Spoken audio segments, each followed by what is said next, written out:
মেয়েদের বড় ত্যাগ দিতে হয়। যে ঘরে জন্ম হয়েছে সেই ঘর ছেড়ে চলে যেতে হয়।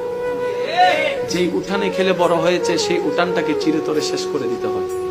একটু ভালো করে দেখলে দেখা যায় মেয়েদের কিন্তু আসলে কোনো ঘরই হয় না। বাবার কাছে থাকলে বাবার বাড়ি, স্বামীর কাছে থাকলে স্বামীর বাড়ি, ছেলের কাছে থাকলে ছেলের বাড়ি, নিজেদের আসলে কোনো বাড়ি হয় না। মা জাতি বড় অদ্ভুত।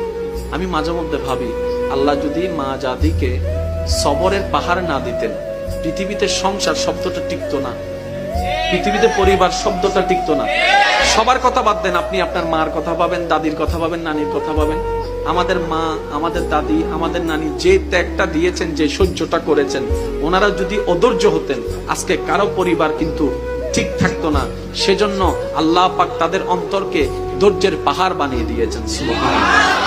এগুলা ওনাদেরকে বেতন দিয়ে কিংবা ওনাদেরকে বিনিময় দিয়ে এটার নিয়ামত পাওয়া যাবে না, এটা শুকরিয়া আদায় করা যাবে না। সেজন্য আমি অনুরোধ করব, সন্তানরা মা বাবার প্রতি আন্তরিকতা শ্রদ্ধা রাখুন, স্বামীরা স্ত্রীর প্রতি মায়া ভালোবাসা রাখবেন, মুরব্বীদের প্রতি শ্রদ্ধা রাখবেন। কারণ ওই মহিলাদের ত্যাগ, ওই মা বোনদের, দাদি নানিদের ত্যাগ আমরা কখনো টাকা দিয়ে বিনিময় দিয়ে কখনো প্রতিদান দেওয়া যাবে না। আমরা দিতে পারি একটা ভাবে, প্রতিদান নয়, সেটা হচ্ছে মায়া দিয়ে, ভালোবাসা দিয়ে, সম্মান দিয়ে। আল্লাহ আমাদের সবাইকে বুঝার তৌফিক দান করুন। এবার ইমানদার ভাইরা একটু মনোযোগ দিবেন। কষ্ট হচ্ছে আপনাদের? সবকিছু কোরআনে।